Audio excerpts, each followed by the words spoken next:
Muito bem, estamos de volta agora para a lição de número 4 das Epístolas Paulinas 3. No curso da EITAD Epístolas Paulinas 3, nós cobrimos as duas cartas de Paulo à Igreja de Coríntios, 1 Coríntios e 2 Coríntios.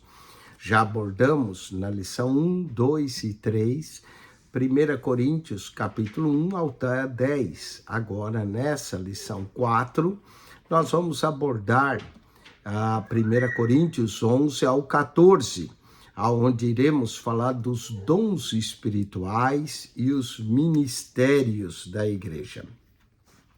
Nessa lição, estudaremos certas desordens que ocorriam nos cultos da igreja de Coríntios. As mulheres estavam assumindo a liderança sobre os homens.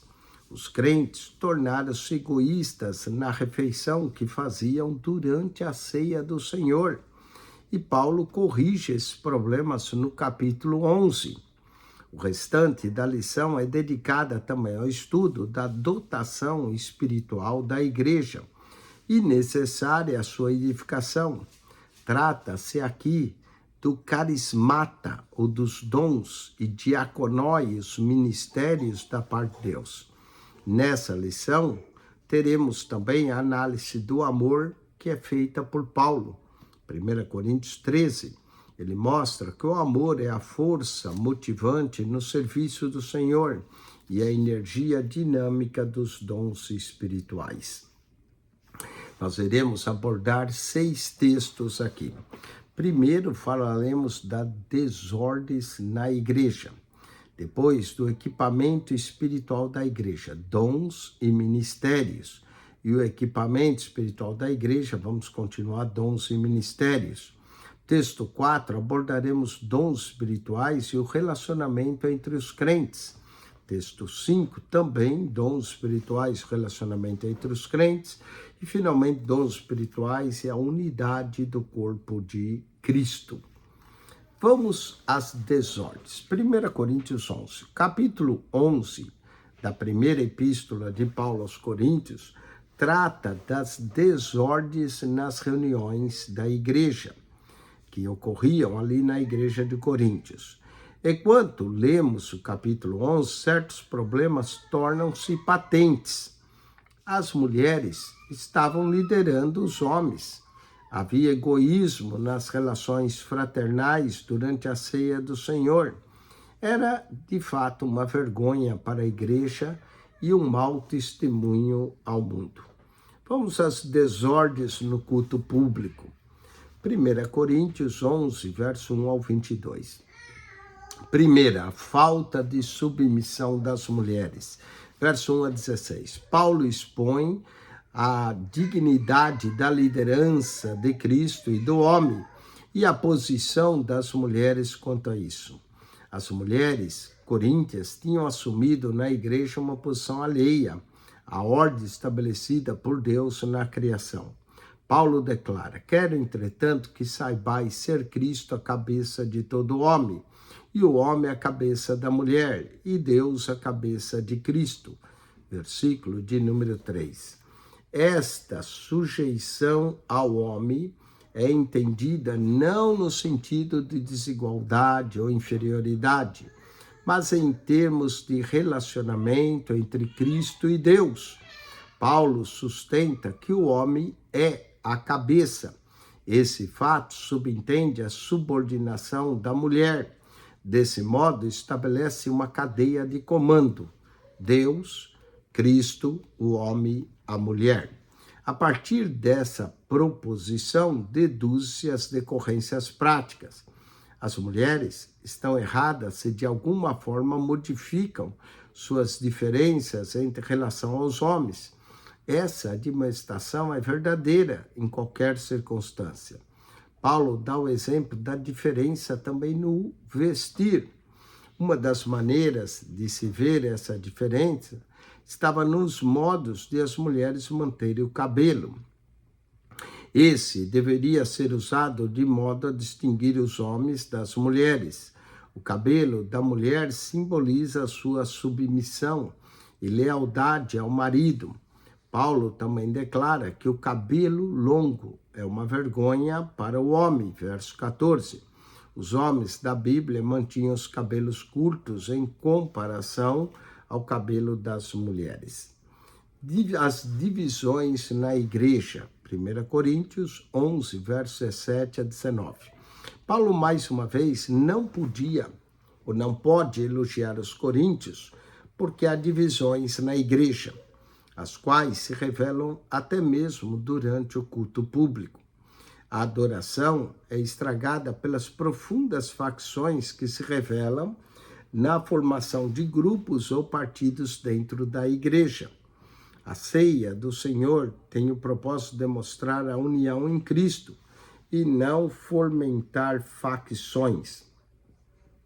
Vamos aos motivos egoístas, verso 20 a 22. A igreja primitiva realizava sempre a festa do amor, que era uma refeição comum para a comunhão fraternal, antes da celebração da ceia do Senhor. Em Coríntio, porém, cada um trazia o próprio alimento para se banquetear com o grupo de amigos, enquanto os novos convertidos ou os pobres não traziam comida, eram deixados de fora da festa, sem o suficiente para alimentar. Assim, há quem tenha fome, ao passo que também havia até quem se embriagava. 1 Coríntios 11, verso 21 e 22. As instruções de Paulo são que eles comam em casa e que não venham humilhar na igreja aqueles que nada tinham. Vamos às consequências dessa desordem e o estabelecimento da ceia. Em 1 Coríntios 11, 23 a 30, eram julgados em vez de serem abençoados. A ceia do Senhor é a lembrança da morte sacrificial de Cristo.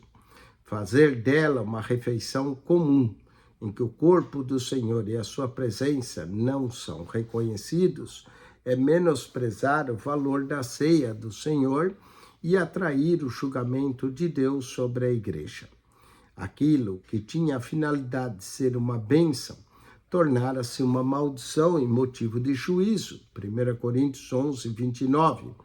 Logo, aqueles que tratam a ceia do Senhor com desrespeito e, em certo sentido, calcam sobre os pés e compartilham da culpa dos que foram responsáveis pela crucificação do Senhor.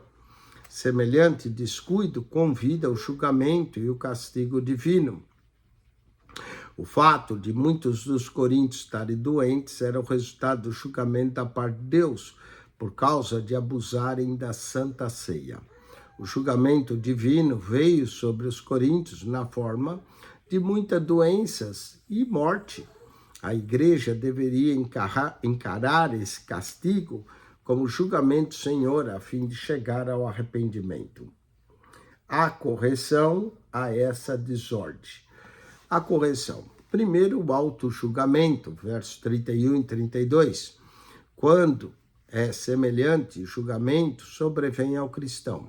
Quando não julga a si próprio, voluntariamente. Quando o cristão não reconhece e não confessa o seu pecado. Assim vem o castigo divino sobre ele. O castigo tem como propósito reconduzir o desobediente ao caminho certo. Todo julgamento da parte do Senhor tem um propósito gracioso de evitar que acabemos no juízo final e que sejamos condenados com o mundo. Logo, cada cristão deve discernir a própria condição espiritual. Se tivermos discernimento e julgarmos a nós mesmos, confessando os nossos pecados, Deus não terá de castigar-nos.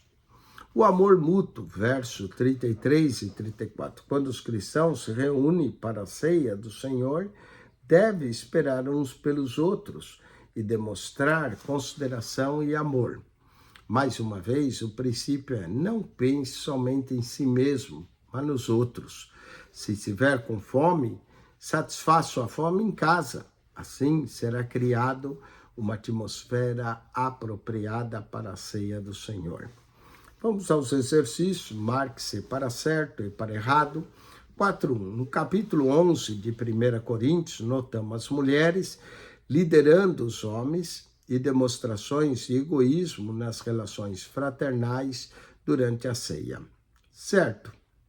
4:2. São de Paulo suas palavras. Quero, entretanto, que saibais ser Cristo a cabeça de todo homem, o homem o cabeça da mulher e Deus o cabeça de Cristo. Certo? 4:3. A igreja de Coríntio era sobremaneira unida e o bem se notava durante os cultos. Errado. 4:4. Devido ao menosprezo que os coríntios davam à ceia do Senhor, esta, em vez de ser em bens, transformava-se em maldição. Certo? Vamos ao texto 2, o equipamento espiritual da igreja, dons e ministério. No capítulo 12, 13 e 14 da primeira carta de Coríntios, Paulo trata do equipamento espiritual da igreja, necessária à sua edificação e que, segundo veremos, manifesta-se através de carismata, que são os dons, ministério, que é diaconai, da parte do Senhor. Antes de examinarmos o capítulo sobre dons do Espírito, faremos algumas observações preliminares com base em tal estudo. A edificação da igreja. Um conceito frequentemente abordado por Paulo é o da edificação da igreja. 1 Coríntios 3:9, Efésios 2:21, Efésios 3:17, Efésios 4:12-16, Colossenses 2:7, 2 Coríntios 10:15, tudo fala acerca disso.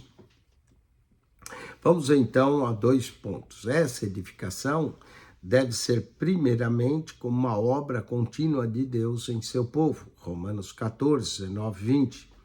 Essa obra contínua consiste em trazer para dentro da igreja todos os que não são salvos, bem como o mútuo fortalecimento e aperfeiçoamento de todos aqueles que estão em Cristo. 1 Coríntios 14, verso 3. Segundo, essa edificação é feita em Cristo. Deus equipa a igreja com todos os tipos de dons e habilidades, bem como com vários tipos de ministério para sua edificação. Efésios 4:11 e 1 Coríntios 12:4 e os versos subsequentes. Especificamente, refere-se à edificação da igreja local. 1 Coríntios 14, verso 3. Falemos do equipamento espiritual. Para o equipamento espiritual, que é empregado na edificação da igreja, o apóstolo usa primeiro 2 palavras, dons, carismata, e ministérios, diaconaia. Um terceiro termo também é operações, energematon. Essas operações e manifestações do Espírito, damos a seguir uma abordagem resumida desses dons e de manifestações do Espírito. 1. O apóstolo afirma que esses dons são manifestações do Espírito de Cristo. Destinam-se, em primeiro lugar, à edificação da igreja. 2. Nem todo carismata é de igual valor. Por exemplo, 1 Coríntios 14:1, Paulo coloca a profecia como um dos dons principais a se buscar. Terceiro, os dons agem na igreja como um ministério, no qual reside o propósito e caráter. Todos os dons são colocados a serviço do corpo de Cristo, diaconai, ministério. 4. Deve-se entender que a palavra ministério não denota primeiramente os cargos tais como pastores, presbítero, diácono, mas dons como da liderança, da ajuda, de demonstrar misericórdia. Até mesmo algum dos dons mencionados denota ofícios específicos, não a instituição como tal. O caráter do cargo ligado ao dom ocupa o primeiro plano. Falemos ainda de talentos naturais ou manifestações sobrenatural. Um mal entendido acerca do caráter desses dons espirituais é que são talentos naturais meramente energizados pelo Espírito Santo. A Bíblia, no entanto, afirma que esses dons são manifestações sobrenaturais do Espírito Santo e não talentos naturais. São sobrenaturais porque a sua operação depende da operação divina.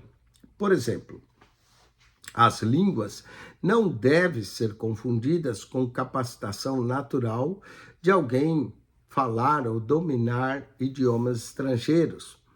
Por outro lado, o dom de profecia não significa meramente talento natural para pregar o evangelho de modo persuasivo.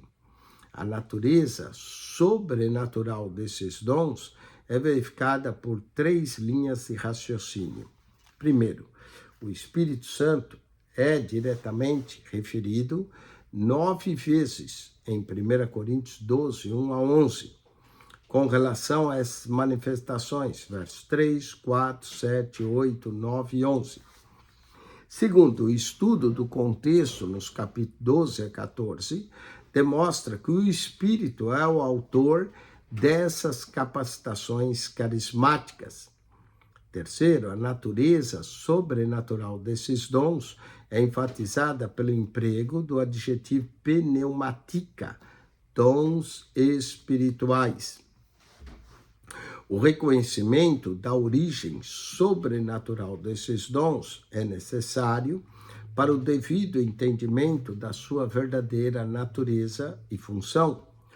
O menor desses dons é altamente valioso para o corpo de Cristo, uma vez que vem diretamente de Deus.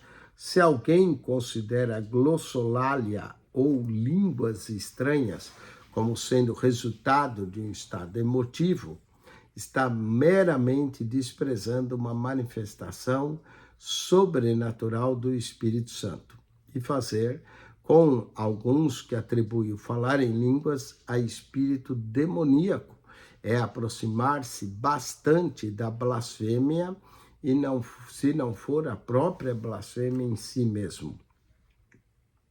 Relacione a coluna A de acordo com a B. 4.5. Um conceito frequente abordado por Paulo é o da letra C, edificação da igreja. 4.6. A edificação da igreja é feita em Cristo. Letra A. 4.7. Com equipamento espiritual para a edificação da igreja, Paulo aponta primeiro a letra D, dons e ministérios. 4.8, dons e ministérios são manifestações sobrenaturais do Espírito Santo. Letra B. Vamos agora ao texto 3. O equipamento espiritual da igreja, dons e ministérios. 1 Coríntios 12 a 14, seguindo então a continuação do que nós estamos falando. Supõe-se que dons do Espírito estão enumerados por Paulo na ordem de sua importância. A conclusão aceita é que as línguas são manifestação menor do Espírito, pois são mencionadas em último lugar. Porém, ao examinar e comparar a lista dos dons espirituais e ministeriais em 1 Coríntios 12, verso 8 a 10, 12, 28, 12, 29, 30, 13, 1, 2 e 8, e Efésios 4, 11, Romanos 12, 6 a 8, pode-se ver que não importa a ordem ou a disposição dos dons carismáticos. Contudo, há exceção quanto aos dons ministeriais. Efésios 4, 11, aonde o apóstolo vem primeiro, não é? Procurai agora com zelo os melhores dons. É óbvio que Paulo considerava alguns dos dons como sendo mais úteis à igreja como um todo. Quais eram esses dons? 1 Coríntios 12, 28, ele diz: a uns estabeleceu Deus na igreja primeiramente apóstolos, em segundo lugar profetas, em terceiro lugar mestres. Conforme tem sido dito, há uma exceção à ordem feita pelo apóstolo na catalogação dos dons. Trata-se daquele que relaciona primeiro apóstolos, segundo profetas, terceiro mestres. Aqui está discorrendo sobre o valor dessa categoria específica de dons. Essa enumeração desses dons específicos que os destaca dos carismata como mais importantes. Os dons maiores são apóstolos, profetas e mestres, nessa ordem, concluindo os dons ministeriais, acha-se acima dos dons espirituais, mas ambos são imprescindíveis à Igreja de Cristo. Profetas e profecia. A distinção entre a profecia como manifestação do Espírito e a profecia como um dom ministério dado por Cristo à sua Igreja deve ser feita com clareza. O Novo Testamento fala da profecia no sentido duplo, com a manifestação do Espírito Santo disponível a todo cristão. B, com função específica do ofício profético. Apresentamos aqui as seguintes observações a respeito da profecia. Em o Novo Testamento, os profetas eram pregadores ou exortadores que recebiam do Espírito Santo revelações da verdade espiritual e as comunicavam aos fiéis. Por essa razão, a mensagem dos profetas era também chamada de revelação, 1 Coríntios 14, 30. Esta pode ser revelação dos mistérios de Deus com respeito de algum evento futuro. Contudo, convém lembrar que a profecia serve principalmente para exortar, consolar e instruir a igreja. 1 Coríntios 14, 3 a 31. O tipo de profecia acima mencionado está ligado a um ofício separado. Já o dom de profetizar está aberto a todos os crentes que o recebem, e esse pode exercê-lo durante o culto e adoração, segundo a vontade do Espírito Santo. Terceiro, a igreja não deve receber a profecia ou a revelação como uma mensagem infalível. Embora Paulo advirta a igreja a não desprezar as profecias, declaram que elas devem ser submetidas a teste quanto à sua fidelidade e veracidade. 1 Tessalonicenses 5, 21, 1 Coríntios 14, 36 a 38. É um dom concedido à igreja que deve ser discernido pela própria igreja e protegido contra o abuso. Logo, a profecia deve ser testada quanto ao seu conteúdo. É o Espírito que dá a profecia à igreja, e ele dá também a capacidade de discernir entre a verdadeira e a falsa profecia. A Bíblia diz: não desprezeis as profecias, julgai todas as coisas, retende o que é bom. 1 Tessalonicenses 5, 20 ao 21. Lê também 1 Coríntios 14, 29. O dom da profecia deve ser buscado por todos os cristãos. Paulo diz, 1 Coríntios 14, 1, procurai com zelo os dons espirituais, mas principalmente que profetizeis. Logo, Paulo dava grande valor a esse dom e que deve estar em operação na igreja hoje. Os dons espirituais operam hoje. Há muita controvérsia sobre os dons, quanto se eles operam ainda hoje. Ninguém duvida da necessidade de sabedoria, do conhecimento, da contribuição, do presidir. Ao mesmo tempo, porém, alguns rejeitam as línguas, a interpretação e a cura. Cria-se assim uma parcialidade, uma aceitação ou rejeição de alguns dons, conforme o nosso próprio sentimento ou vontade. A igreja deve aceitar cada um desses dons como sendo sempre atuais, pois há evidência bíblica de que Deus, em qualquer tempo, pretendesse fazer exceção na sua operação na igreja. Formam todo unificamente na igreja de Jesus, assim como muitos membros fazem um só corpo, o âmbito das coisas físicas. Termina assim a nossa introdução aos dons do Espírito. Passaremos agora a estudar 3 capítulos, procurando chegar ao entendimento mais profundo do propósito de Deus para a sua igreja, no contexto dos dons espirituais. Vamos aos exercícios aqui, marque-se para certo e para errado. 4:9. Em 1 Coríntios 12, 28, Paulo menciona como melhores dons os do apóstolo, profetas e mestre. Certo. 4:10. No Novo Testamento, os profetas eram pregadores, recebiam do Espírito Santo revelação da verdade espiritual e os comunicava aos fiéis. Certo.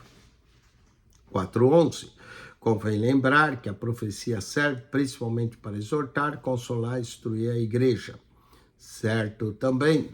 4:12. A igreja nunca deve desprezar qualquer das profecias, pois todas elas são sempre sombra de dúvida, verdadeira e sempre. Errado. A igreja deve não desprezar, mas deve julgá-las. Certo. 4:13. É o Espírito Santo que concede a profecia à igreja, como também a capacidade para discernir entre a verdadeira e a falsa profecia. Certo. 4:14. A igreja deve aceitar cada um dos dons como sendo sempre atuais. Não há evidência bíblica de que, há algum tempo, Deus pretendesse fazer cessar tal acontecimento. Certo. Vamos ao texto 4. Os dons espirituais e o relacionamento entre os crentes. 1 Coríntios 12, verso 1 a 20. No capítulo 12, Paulo expõe a obra do Espírito, bem como a igreja como corpo de Cristo, e dá orientação quanto aos diversos dons espirituais. Nos versos 1 a 20, Paulo demonstra que os cristãos, mediante a operação dos dons, pertencem uns aos outros. A pessoa que recebe o Espírito Santo passa ao senhorio de Jesus. Os dons que o Espírito concede devem ser expressão da vontade do Senhor e, portanto, devem ser empregados na administração da igreja como o corpo de Cristo. Nesse corpo, nenhum membro pode estar isolado. Nenhum membro pode ser autossuficiente e todos os membros são necessários ao corpo. Para enfatizar essa unidade na operação das manifestações do Espírito, Paulo mostra aos Coríntios que, número 1, no Espírito compartilhamos a nossa confissão. 1 Coríntios 12, 1 a 3. Paulo declara que ninguém que falando pelo Espírito de Deus diz que Jesus é anátema ou maldito. A expressão fala pelo Espírito de Deus confessa que ele é Senhor. Refere-se também aqui ao dom de línguas. É provável que os coríntios tenham perguntado se tudo quanto era falado pelo Espírito era bom e para a glória de Deus. E a resposta de Paulo é bem clara. É impossível que alguém que fala pelo Espírito de Deus afirme que Jesus é anátema. Ao explicar esse fato, ele faz alusão ao estado anterior daqueles crentes. Declara que quando eram gentios, eram levados a adorar ídolos, mas agora, como cristãos, trilhavam o caminho certo. Confessam que Jesus é o Senhor. E isso só é feito somente pelo Espírito é que pode assim confessá-lo. No Espírito servimos o mesmo Deus. 1 Coríntios 12, 4 a 6. Paulo afirma que há diversidade de dons e de ministérios e de operações na igreja, mas que o Espírito é o mesmo. Todas essas manifestações vêm do Espírito. Os cristãos diferem entre si não somente na personalidade natural, mas também nos dons espirituais, que é distribuído a cada um conforme lhe apraz ao Espírito. Não se deve esperar uniformidade da experiência e dos serviços espirituais. A A unidade está no Espírito, que concede os dons, no Senhor, que é servido, e em Deus, que realiza a operação. No Espírito, a igreja é edificada como um corpo. 1 Coríntios 12, 7 a 12. No verso 7, Paulo afirma que a manifestação do Espírito é concedida a cada um, visando um fim proveitoso. Isso indica que cada membro da igreja deve ter um dom e que ninguém é excluído quanto a receber dons de Deus. Porém, o dom não é para o próprio crente, ele deve ser usado para a edificação da igreja. Aqui, Paulo volta ao princípio-chave dessa carta. Tudo quanto alguém possui deve ser usado de tal maneira que seja para a glória de Deus e o bem-estar do próximo. Além disso, deve ser notado aqui que um dom não manifesta a presença do Espírito mais do que o outro. Alguns dons são mais aparentes na sua operação do que outros, mas não significa que seus portadores sejam mais espirituais do que os outros. A espiritualidade do crente está ligada mas as graças espirituais do que são fruto do Espírito, Gálatas 5, 22 a 23, do que aos dons espirituais. Vamos aos exercícios. Assinale com X a alternativa correta. Capítulo 12, Paulo expõe a obra do Espírito Santo, bem como a igreja, como corpo de Cristo. Letra A, corpo de Cristo. 4,16. O termo fala pelo Espírito de Deus refere-se ao dom de línguas. Letra C, línguas. 4,17. Paulo afirma que há diversidade de dons e ministério operando na igreja, mas que, letra B, o Espírito é o mesmo. 4,18. Cada membro da igreja deve ter um dom, e esse deve ser usado para a edificação da igreja, letra A. Vamos ao texto 5, dons espirituais e o relacionamento entre os crentes, 1 Coríntios 12, 1 a 20. No texto anterior, vimos que Paulo ensinou aos coríntios que, através dos dons espirituais, compartilhava a mesma experiência, servia ao mesmo Deus, procurava edificar o mesmo corpo espiritual que é a igreja. Nesse texto, vamos continuar esse terceiro aspecto dos dons. No Espírito, procuramos edificar a igreja como corpo de Cristo. 1 Coríntios 12, 7 a 12. A partir do verso 8, são enumerados os diferentes dons. Paulo menciona 9 na passagem apreço. Ao citar esses dons, ele ressalta o fato de que todos vêm do mesmo Espírito. Os 2 primeiros dons são palavra da sabedoria e palavra do conhecimento, 1 Coríntios 12, 8. O estudo desses 2 dons apresenta uma dificuldade, pois não é fácil perceber a distinção declarada por Paulo. Podemos definir o dom da palavra da sabedoria como a participação parcial da infinita sabedoria de Deus, dada a conhecer ao crente através da revelação do Espírito para a solução urgente de um problema particular. Enquanto que o dom da palavra do conhecimento é a revelação sobrenatural de ações e fatos que se baseiam no perfeito conhecimento de Deus, dada a conhecer ao crente através do Espírito Santo. Esse conhecimento não deve ser entendido no sentido puramente intelectual, mas é aquilo que é aplicado ao coração pelo Espírito.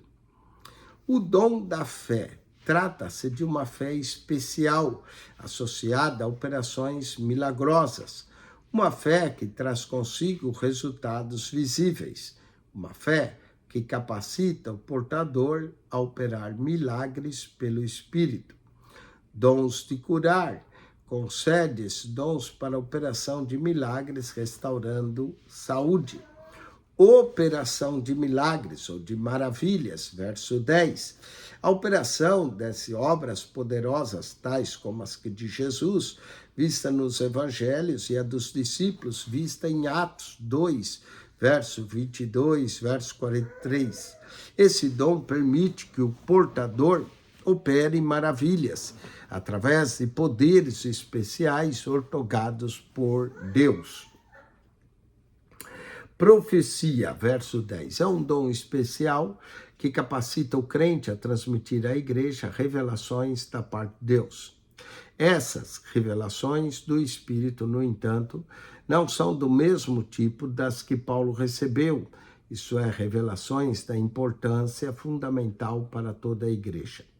Em todos os tempos, mas aquelas dirigidas à igreja local, a respeito que a mesma precisa saber ou fazer em certas circunstâncias. Ágabo, entre outros, possuía esse dom de profeta, Atos 11, 28, Atos 21, 10. Muitas vezes, a profecia é referida como sendo um dom também ministerial para a igreja. Isso é, a própria pessoa é um profeta. Paulo exorta os coríntios a desejar e buscar a profecia. Logo, o dom da profecia não será limitado a um certo ofício. Discernimento de espíritos. Havia falsos mestres e até mesmo espíritos maus operando nas igrejas dos cristãos gentis. Tais espíritos malignos talvez estivessem manifestando em forma de falsas profecias e também na operação de falsos milagres, Atos 13, 6 a 11. Aquele que recebe o dom do discernimento do Espírito saberá distinguir se uma mensagem provém do Espírito Santo ou não.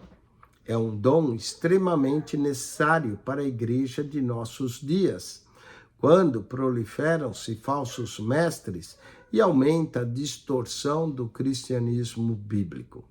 Esta capacidade específica da parte de Deus permite distinguir ainda entre os espíritos bons e os maus, entre os ensinos bons e maus e entre os homens bons e maus. Vamos à variedade da língua e a outra capacidade para interpretá-la. O dom de línguas é um extraordinário dom do Espírito Santo para se falar uma língua desconhecida por quem a fala. Paulo declara que há muitos tipos de línguas, pode ser língua terrena ou celestial. Essas línguas são manifestações do Espírito Santo. Elas são veículo para a expressão do mais alto louvor e adoração a Deus. Através delas, o homem, em plena posse de suas faculdades mentais, comunica-se com Deus em um nível que transcende as limitações finitas da razão. Duas coisas estão claras aqui. Trata-se de uma língua falada mediante o Espírito Santo, mas aquele que fala tem o controle sobre si. Nem sempre quem recebe o dom de línguas recebe também o dom de interpretá-las, se bem que os dois dons podem ser dados à mesma pessoa. O dom de interpretação é a capacidade sobrenatural de interpretar a língua dada pelo Espírito. Nós podemos dividir esses dons no seguinte quadro aqui na página 111. Dons de revelação, palavra de sabedoria, palavra de conhecimento, discernimento de espírito. Dons de poder, dons de curar, operação de milagres, fé. Dons de inspiração, variedade de línguas, interpretação das línguas e profecia. O verso 11 faz um resumo do assunto e destaca a lição principal. Esses dons procedem de um só e de um mesmo Espírito e são concedidos à igreja conforme a vontade dele. Ninguém, portanto, deve ficar insatisfeito quanto aos dons, nem colocá-los acima do outro. Fazer assim seria pôr defeitos na obra do Espírito. Deve ser dito aqui que esses dons são necessários apenas nos primórdios da igreja. que não eram apenas necessários nos primórdios, mas que são necessários hoje igualmente. O corpo de Cristo nunca funcionará devidamente, a não ser que tenhamos em operação os dons do Espírito Santo, através de seus membros individuais e aplicados ao corpo de Cristo com amor. Nos versos 1 a 12, aprendemos que é através do Espírito compartilhamos a mesma confissão do mesmo Deus e do mesmo corpo. Agora, Paulo nos mostra que no mesmo Espírito compartilhamos de um só batismo. 1 Coríntios 12, verso 12 ao 20. Os cristãos, antes da sua conversão, eram bem diferentes. Uns eram judeus, outros eram gentios. Uns eram escravos, outros eram livres. Mas todas essas diferentes pessoas, formavam agora um só corpo, o corpo de Cristo, mediante a experiência espiritual que a Bíblia chama de batismo, que isto é a inclusão do novo crente no corpo de Cristo. Assim é formado o corpo da igreja, através de um só Espírito. E isso é a diversidade de pessoas, mas o Espírito que forma esse corpo é um só. O Espírito coloca cada crente no corpo de Cristo, conforme lhe apraz. Cada parte do corpo tem um ministério importante a cumprir. Em linguagem moderna, Paulo diria que o corpo é um organismo vivo, que tem muitos membros, e não só poderá ser aquilo que é possuir os necessários membros, se esses forem governados por um só comando, o comando de Deus. Vamos aos exercícios desse texto 5. Marque-se para certo e para errado. 4:19. A partir do verso 8 do capítulo 12, 1 Coríntios, são enumerados diferentes dons, sendo os primeiros mencionados palavra da sabedoria e palavra do conhecimento, certo? 4:20, a palavra de sabedoria é uma expressão da sabedoria dada por Deus para a solução de um problema urgente, certo? 4:21, a palavra do conhecimento é a revelação de algum fato que está na mente de Deus e que o Espírito Santo revela ao crente, certo? Novamente, 4:22, o corpo da igreja é formado de um só Espírito, e isso a diversidade de pessoas, mas o Espírito que forma esse corpo é um só, certo? Novamente. Vamos ao texto 6, os dons espirituais e a unidade do corpo de Cristo. Precisamos um dos outros. 1 Coríntios 12, verso 21 a 25. Paulo dirige-se àqueles que talvez tenham recebido dons mais conhecidos e que despertam mais atenção. Ele declara que os membros que aparecem mais importantes não devem desprezar os que parecem ser inferiores ou menos importantes, como se os olhos dissessem à mão, não precisamos de ti, ou a cabeça dissesse aos pés, não preciso de vós. 1 Coríntios 12, 21. Cada membro precisa dos demais. O crente que tem o dom de línguas não pode jactar-se diante do seu irmão que tem o dom da profecia, porque cada um precisa do outro. No verso 24, Paulo mostra que os membros mais fracos e humildes da igreja não devem ser desprezados, mas tratados com honra especial, recebendo a elevada consideração. Foi Deus quem colocou todos os membros no corpo, e todos são necessários. Fez assim para que não haja divisão no corpo, e para que os membros tenham o mesmo cuidado uns pelos outros. Precisamos aprender a manter a comunhão na oração, no sofrimento, na busca da vontade de Deus e na sua palavra. Talvez sejamos insuficientes na oração a sós, mas há ocasião que somos forçados a orar sozinhos. Significa que às vezes podemos melhor conhecer a vontade de Deus, buscando sabedoria com a ajuda de outros irmãos. Cada membro da igreja tem um talento, cada membro tem um papel importante a desempenhar. O cristão nunca deve pensar que porque a graça que recebeu pareça pouca, não há lugar para ele na igreja. Enquanto ele for membro, terá uma função específica a desempenhar. E essa função não pode ser desempenhada por qualquer outro membro.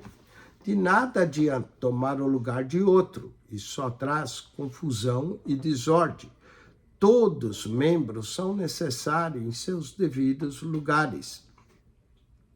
Fomos designados uns para os outros. 1 Coríntios 12, 28 a 31. No verso 28, Paulo fala da diversidade dos ofícios e dons que Deus concedeu à igreja, que é uma só, descrevendo concisamente os diferentes serviços levados a efeito. Paulo começa citando 3 ministérios mais importantes. A uns Deus estabeleceu na igreja. Primeiramente, apóstolos. Em segundo lugar, profetas. Em terceiro lugar, mestres. Quando fala acerca dos dons principal, tem em mente 3 ministérios foram dados pelo Senhor para equipar o seu povo para o desempenho do serviço, para a edificação do corpo de Cristo. Efésios 4, verso 11, também aparece esses dons, e Paulo aqui aumenta a lista, incluindo o evangelista e o pastor. Vamos aos apóstolos. Os apóstolos comunicam a doutrina fundamental da igreja, Efésios 2:20, e lançam as obras para a expansão da mesma.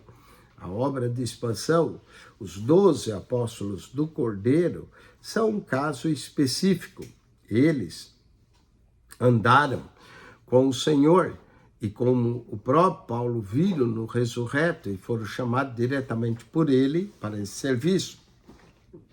Aqui trata-se dos apóstolos da igreja de Cristo, como em Efésios 4:11. Vamos ao próximo, profetas. Declaram a mente de Deus, no poder do Espírito. Seu ministério tem a ver com as necessidades do momento, mais do que os princípios permanentes. Mestres têm como seu dever especial o ensino aos membros da igreja, na fé, na doutrina, nas práticas cristãs. Operadores de milagres, veja o verso 10, e também falaremos mais no texto 5, falamos deles.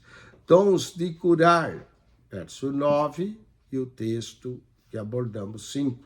Socorros, aqueles que atendem os membros aos pobres, fracos e doentes.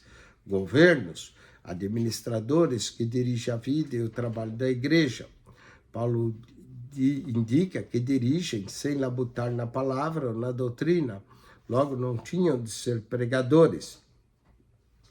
E os que falam em outras línguas. Paulo termina o capítulo dizendo: entretanto, procurai com zelo os melhores dons. Procurar com zelo os melhores dons significa desejar, por exemplo, a capacidade de profetizar e de ensinar.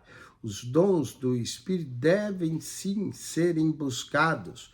O mais importante é orar para que recebamos a edificação da igreja.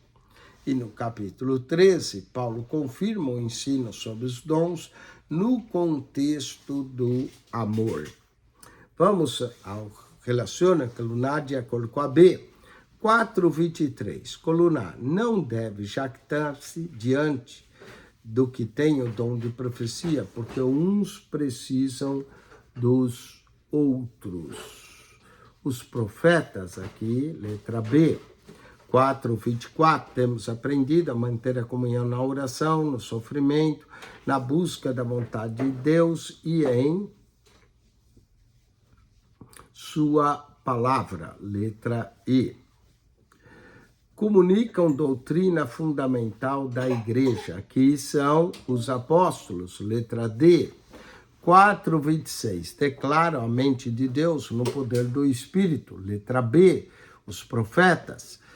4:27, tem o dever do ensino aos membros da igreja.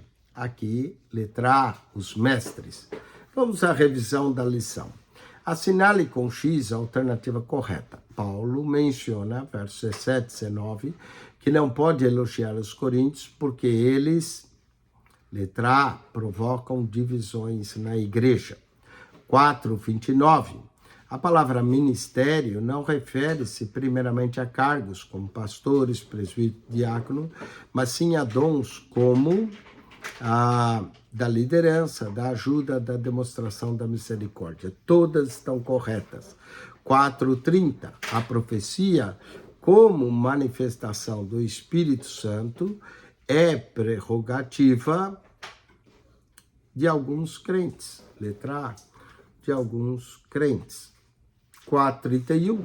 Os cristãos diferem entre si nos dons espirituais distribuídos a cada um deles. A unidade está todas. No Espírito concede os dons, no Senhor que é servido, em Deus que realiza a operação. Todas corretas. 4:32. Os dons de revelação abrangem todas. Palavra de sabedoria, palavra de conhecimento, discernimento de espírito. E 4:33, no capítulo 12, Paulo faz alusão ao corpo humano, mostrando que cada membro desse corpo necessita do outro, ressaltando sobremaneira a necessidade da unidade do corpo de Cristo, da unidade do corpo de Cristo, letra A. Com isso, meus amados, nós concluímos a lição 4. Agora nós vamos fazer uma pequena revisão do teste número 2, o teste 2 das Epístolas Paulinas 3. Preste bastante atenção na pergunta e na resposta. Eu não vou falar que se é A, se é B, se é C ou D, não.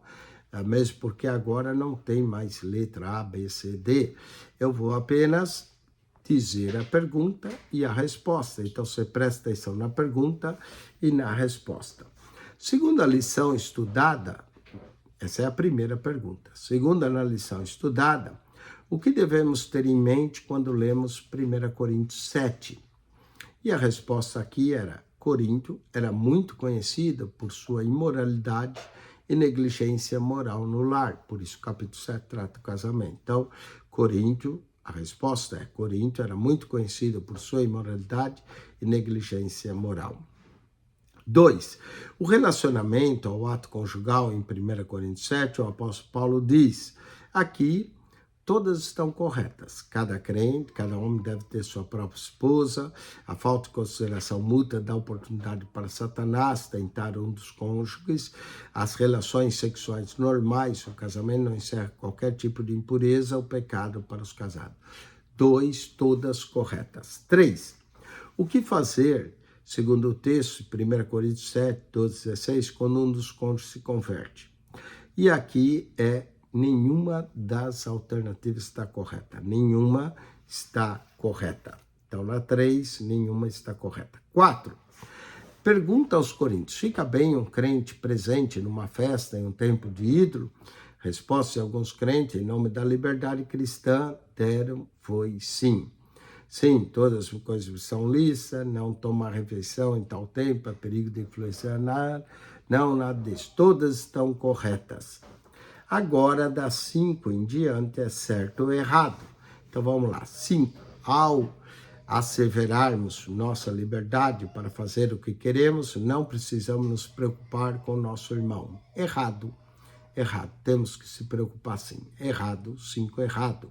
6. O princípio de que um obreiro cristão de tempo integral deve ser sustentado pela igreja é encontrado somente no Novo Testamento. Errado novamente. O princípio vem do Antigo Testamento. 6. Errado. 7. Conforme a lição estudada, aquele que prega o evangelho conduz a alma à salvação, mas não pratica a renúncia pessoal e o amor para com os outros cristãos, ver-se-á rejeitado por Deus. Certo? Certo. 7. Certo. 8. Paulo enfatiza que o cristão que participa de atividades duvidosas pode acabar caindo no pecado e se envolvendo com demônios. Certo. 9, por abusarem da ceia do Senhor, os coríntios foram julgados por seus pecados, por meio de doenças e mortes. Certo? 9 é certo. 10, Paulo emprega dons, carismata, ministérios, diaconai e operações energematon para falar sobre o equipamento espiritual da igreja necessário à sua edificação. 10, certo. 11, não há distinção entre profecia como manifestação do Espírito e profecia como um dom de ministério que Cristo concede à sua igreja. Errado. Há sim distinção. Então, 11, errado. 12, a espiritualidade do crente está relacionado mais aos dons espirituais do que o fruto do Espírito. Errado novamente. A espiritualidade está mais relacionada com o fruto do que com os dons. 12, errada. 13, o dom da fé, em 1 Coríntios 12, 9, está ligado à fé para operar milagres. Certo. 13, certo. 14, o dom de línguas é a capacidade sobrenatural de interpretar a língua dada pelo Espírito Santo. Não, esse de interpretar é interpretação, não é o dom de língua. Então, 14, errado. 14, errado. 15, todo membro no corpo de Cristo tem função específica a desempenhar e essa função não pode ser substituída por outro membro. Certo? 15, certo.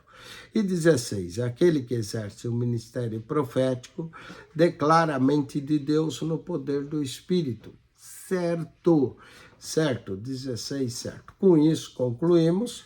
Se você assistiu a aula para ganhar conhecimento, parabéns, continue. A aula está aberta, entre no nosso canal, lá você vai encontrar mais aulas.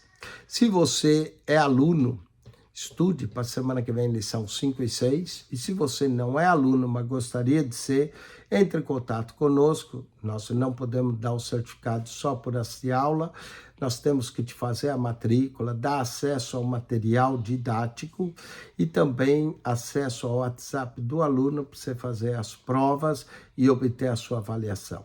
PR Eugênio Piacentini, o canal da Bíblia. PR Eugênio Piacentini, o canal da Bíblia. Subscreva. Deus te abençoe em Cristo Jesus. Amém e amém. Divulgue esse canal. Amém.